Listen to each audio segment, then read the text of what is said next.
마감의 정석 들어가 보겠습니다. 정석투자 전문가입니다. 전문가님 안녕하세요. 예, 안녕하세요. 반갑습니다. 정수투자 김정수 전문가입니다. 네, 지난주 만기일 그리고 오늘 이렇게 장 마감 때 방향을 바꿨습니다. 코스피가 오늘장은 소폭도 상승하면서 9거래일 만에 반등을 해줬고요. 그리고 코스닥이 이틀 연속의 하락, 그래도 낙폭을 줄이면서 아래꼬리를 달면서 마감이 되는 모습이었는데요. 오늘장의 한마디 어떻게 정해주시겠어요? 그동안 이어왔던 포인트 그대로 보시면 될 것 같은데요. 2500 전후에서는 삼성전자 개별 이슈 마무리, 바이오 1등주의 매수 유동성, 섹터로의 확산이 중요입니다.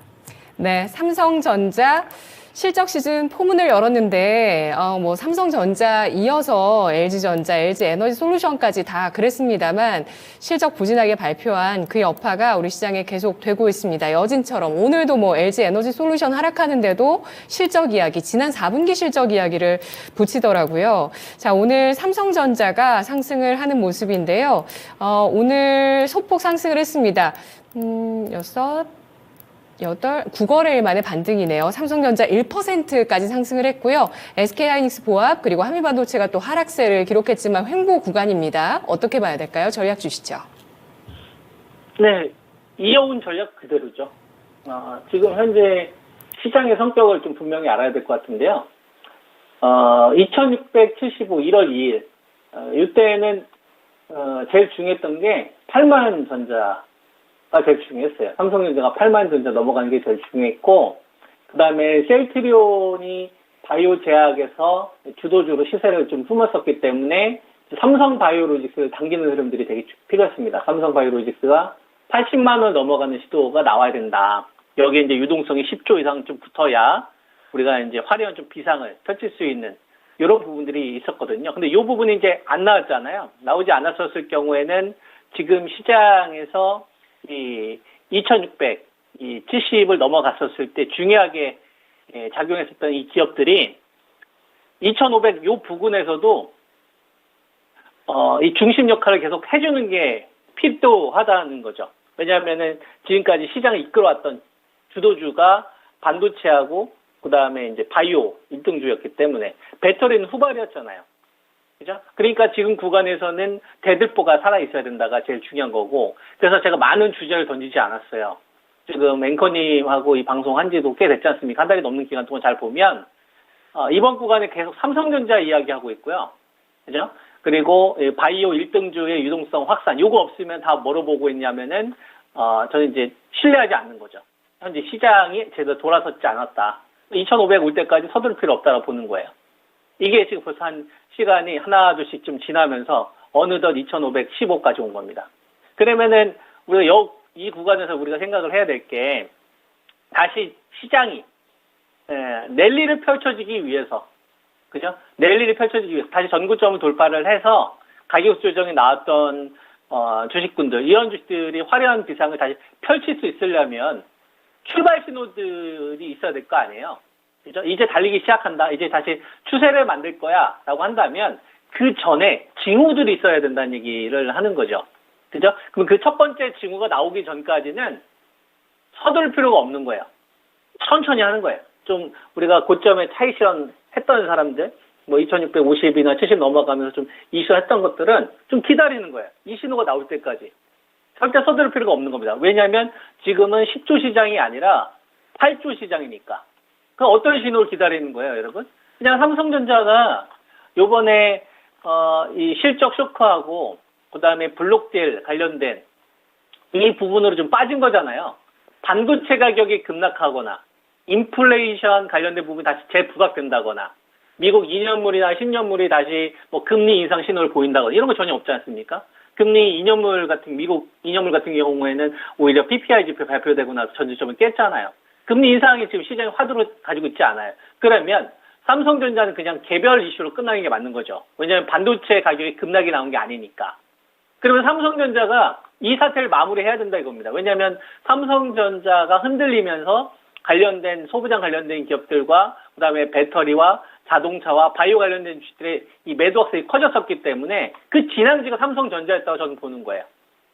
LG전자가 먼저 실적 발표를 하기는 했지만 삼성전자가 파급력이 훨씬 더 컸다고요. LG전자는 지금 직전 저점에서 간신히 버텨주는 흐름이지만 시장에서 삼성전자 같은 경우에는 코스피 지수가 2270에서 2675까지 끌어왔었던 주인공이었기 때문에 또 진앙지가 멈춰야죠. 그래서 개별 이슈 마무리가 되는 게 제일 중요한 거예요.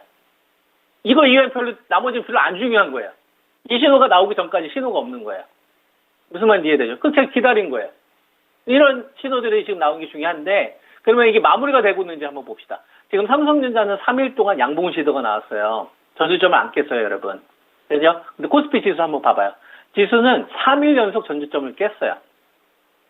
그리고 거래대금이 크게 증가하지도 않고, 크게 급감하지도 않았어요. 삼성전자를 볼까요? 삼성전자는 대규모 이 블록딜이 나왔었던 건 일회성이기 때문에 매도를 하고, 이건 제외를 하고, 하락한 이 기간 동안에 보시다시피 거래대금이 증가하지 않아요. 적극적으로 팔지 않았다는 얘기예요. 그럼 이런 주식은 어떻게 해야 됩니까? 원상 복귀를 시켜줘야죠. 원상 복귀를 시켜주는 시도가 나와야 다시 1번 시장으로 갈 수 있는 거죠. 우리가 추세를 논할 수 있는 시장으로 볼 수가 있는 거죠.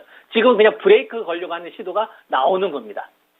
그러니까 반도체가 시장의 중심이라는 신호를 계속 시장에 주면서 나 브레이크 계속 걸 거야 라는 신호를 주고 있는 거죠. 그리고 나서 이제 한미 반도체나 하이닉스를 설득을 하는 거예요. 어떻게 다시 한번 이번에 갈게요? 뭐 얘네들 데리고 가면 이제 일본 시장으로 가는 건데, 그때 반드시 필요한 게, 지난번에는 제가 셀트리온이 시장의 첫 번째 포문을 열었다고 한다면은, 그 다음에는 제가 삼성 바이오로직스 포문을 열어야 된다는 말씀을 드렸잖아요. 오늘 시장에 흔들림이 있었는데, 오늘 삼성 바이오로직스는 오히려 양봉이 나오지 않습니까? 이런 게 되게 중요한 신호예요. 나한테 돈 빼지 마. 다른 애들한테 빼. 이 신호 계속 주는 거거든요. 나 요번에 삼성전자 도와가지고 이번 시장에서 일본 시장을 여는 데 있어서 내가 역할을 좀 하려고 하니까 돈 빼고 싶니? 시장을 하락을 하고 싶어? 그럼 다른 데서 돈 빼. 나한테는 뺏지 마. 이거예요. 이게 되게 중요한 신호입니다. 그러니까 방어에 대한 의지가 되게 강하다라는 이 신호가 주는 거고, 그래서 다시 80만 원 넘어가지고 그 다음에 삼성전자가 8만 전자를 시도를 해야 다시 일본 시장으로 갈 수 있는 거예요. 그래야지 매수면 홀딩 전략을 유지할 수 있는 거고, 지금은 그 신호가 아니니까 2번 시장으로 가야 되는 거죠. 아, 매매해야 되는구나. 2,500 전후로 해서, 코스피 지수 2,500 전후로 해서 매매해야 되겠구나. 샀다 팔았다 병행해야 되겠구나. 언제까지 여러분? FOMC 회의, 이럴 말이 있죠. 여기서 유동성의 변화가 크게 나타날 수 있는 상황을 만들기 전까지. 그러면 좀 싸게 샀던 것들은 좀 이슈연도 하고 현금도 좀 만들고 이렇게 보는 거고, 삼성전자나 삼성바이오로직스나 셀트리온은 만약에 이번에 무너뜨려, 하이닉스까지 무너뜨려, 그러면은 다시 2350까지 열어줄 수도 있겠구나. 그러니까 현재 시장에서 계속 이 중심 역할은 반도체에서 출발해야 되겠구나 라고 생각을 하시면서 이번 구간을 좀 대응을 하시면 좋지 않겠느냐, 이런 말씀을 드리도록 하겠습니다.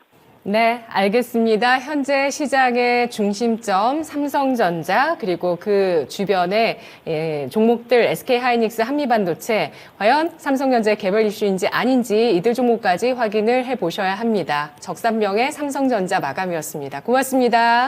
네, 감사합니다. 네, 자, 지금까지 투자 판단에 도움드릴 수 있는 내용들 알아봤습니다. 다만 주가의 상승과 하락을 보장하지 않는다는 점 유의하시면서 투자에 나가시면 좋겠습니다. 오늘 1포인트도 안 되는 상승이었는데 이러한 상승이 과연 의미가 있었는지 그 움직임들 잘 체크하고 나서 또 내일장 마감 때는 마감은 증권통과 함께 해주시기 바라겠습니다. 내일 이 시간 다시 뵐게요. 고맙습니다.